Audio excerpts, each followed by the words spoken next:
So after tensions between Russia and Britain in Europe ended in June 1878 at the Congress of Berlin, Russia then turned its attention to Central Asia. That same summer, Russia sent an uninvited diplomatic mission to Kabul. Sher Ali Khan, which was the Emir of Afghanistan, tried to unsuccessfully keep them out, but the Russian envoys arrived in Kabul on the 22nd of July 1878. And on the 14th of August, the British demanded that Sher Ali Khan accepted a British mission too, right? The Emir not only refused to receive a British mission under Neville's boys Chamberlain, and yes, my grandson did concede to the Nazis, please let us continue in 1878 and not 1938, but also threatened to stop if it was actually not dispatched.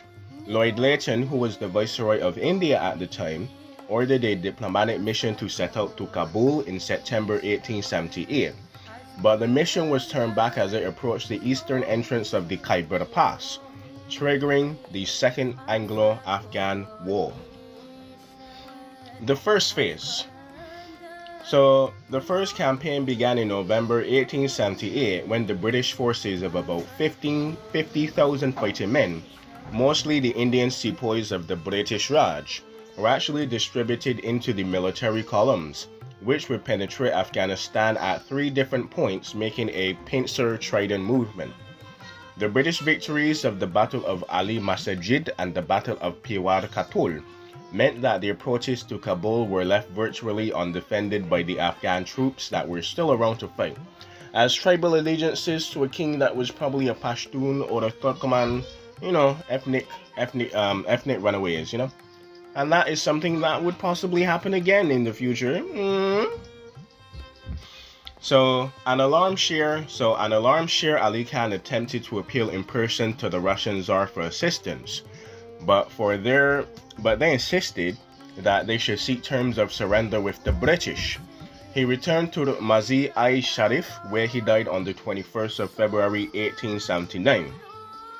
Now, with British forces occupying much of the country, Sher Ali Khan's son and successor, Mohammed Yurabu Khan, signed the Treaty of Gandamark in May 1879 to prevent a British invasion of the rest of his country or emirate or emir. So according to this agreement, and in return for annual subsidies and vague assurances of assistance in case of foreign aggression, this is still the great game, right? Yurabu relinquished control of Afghan foreign policy and foreign affairs to the British and Britain. British representatives were installed in Kabul and other locations, and British control was actually extended to the Khyber and the Michini passes, and Afghanistan ceded various northwestern frontier provinces areas and Kwatili to Britain, and then the British army withdrew, right? However, on the 3rd of September 1879, an uprising in Kabul led to the slaughter of Sir Louis Cavagnari, or Cavagnari, the British representative, along with his guards and other members of staff, provoking the next phase of the Second Anglo-Afghan War.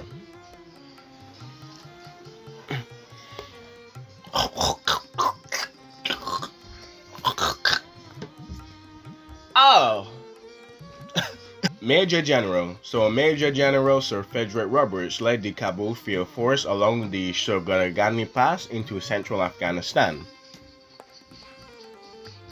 Shattargardan.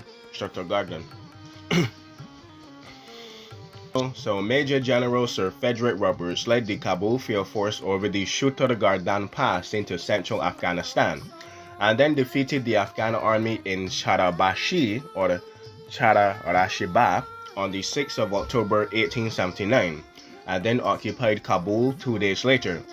Ghazi Muhammad Jan Khan Wadar and other forces of about 10,000 Afghans staged an uprising and attacked the British forces near Kabul in the siege of Sharaput Kamatanment in December 1879. Despite besieging the British garrison, he failed to maintain the siege of Sharaput, and instead setting and shifting forces on Roberts' force, and this resulted in the collapse of this rebellion and their siege on Sharaput and Kamatumit. So Yadabul Khan, which was suspected of complacency in the massacre of Kavanari and his staff, were obligated to actually abdicate. Obligated, keyword. The British considered a number of possible political settlements and even replacements, including the partitioning of Afghanistan between multiple rulers, or placing Yadabul's brother, Ayubu Khan, on the throne, but ultimately decided to install his cousin, Abdur Rahman Khan, as the Emir of Afghanistan instead. Ayub Khan, which had been serving as the governor of Herat, rose up in revolt again, and yes, that place again, and actually defeated a British detachment at the Battle of Mawand in July 1880 and besieged Kandahar. Robert then led the main British forces, or the field forces of Kabul, from Kabul, and decisively defeated Ayubu Khan on the 1st of September at the Battle of Kandahar, bringing his rebellion and actually the Second Anglo-Afghan War to a actual stop. So with Ayubu Khan defeated, the war was actually officially over, and the British selected and supported a new Amir, which was Abdur Rahman Khan, which was the son of Muhammad Azal or Afzal and the nephew of the former Amir Sher Ali Rahman Khan, and confirmed in the Treaty of Gandamark, whereby the British took control of the territory ceded by Yadabul Khan and also the Afghan foreign policy in exchange for protection and a subsidy. So the Afghan tribes actually maintained some internal rule and local customs as well, and actually provided a continuing buffer between the British Raj and the Russian Empire in Central Asia.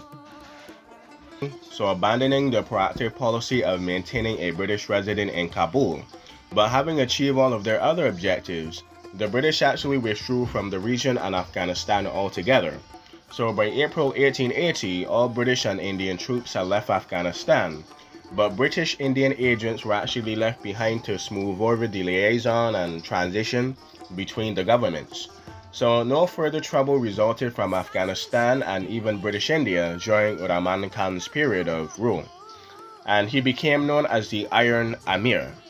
So the Russians kept well out of Afghanistan affairs as well, with the exception of the Punjab incident 3 years later, which was resolved by the arbitration of the negotiation between the internal British ultimatum as well. So yeah, the Punjab. Oh man, Afghanistan is really turning into a interesting hotbed in the 70s. Oh wait. So in 1893, Mortimer Durand was also dispatched to Kabul by the British India to sign an agreement with Rahman Khan for fixing the limits of their respective spheres of influence. Now, here's the thing. As well as improving the diplomatic relations and obviously trade with Afghanistan. So on the 12th of November 1893, the Durand Line Agreement was actually reached, leading to the creation of the Northwest Frontier Province and finally solidifying what Afghanistan would be in the 19th and 20th century. So anyway guys, I hope you enjoy that one. Not too bad. I liked it. Could have been a bit sharper, but I wanted it a bit slower. So I'm actually going to news this. So hopefully you guys would enjoy it, and I hope you enjoy it. There's obviously a couple of other things that I could possibly do, but joke of the day is, if you are Afghanistan, do not trust the British, and there's subsidies. Also, if you're Afghanistan, prepare for a lot of these things from these two wars and the third Anglo-Afghan War to really come into play. So with that being said, my comrades of Afghanistan, do not be afraid, for the Soviets are here 20 years earlier. Oh yeah. So is Afghan really the graveyard of empires? Not really, but it does prove that the British can be defeated, and that is all the imperial subjects need to have hope. Anyway, I hope you enjoyed something. I hope you learned something. I will link a video about how Afghan actually isn't the graveyard of empires. Probably the Russian and the American probably, but the British did pretty high, as you can see. So maybe in the third Anglo-Afghan War, maybe. I don't think it's really. I think the controversy doesn't come from how fast you can secure everything, but how long does it take to pacify Afghanistan, which is the key thing. It's basically like Vietnam. You could hold all the strategic points you want, but if you can't subdue, well, not subdue, but bring the nation, country, well, bring the people of the nation to your side, pretty much a losing battle. Anyway, enough geopolitics aside, I'm gonna edit this video now and hope you have a good time. It is actually almost 2 o'clock in the morning, but 2 o'clock in the afternoon. Probably the earliest I've ever recorded yet. I like it though. I like it.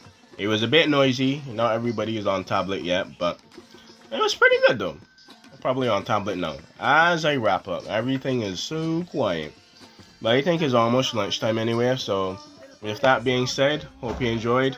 Hope you learned something. If the British ever ask you to abdicate, just do it, you know?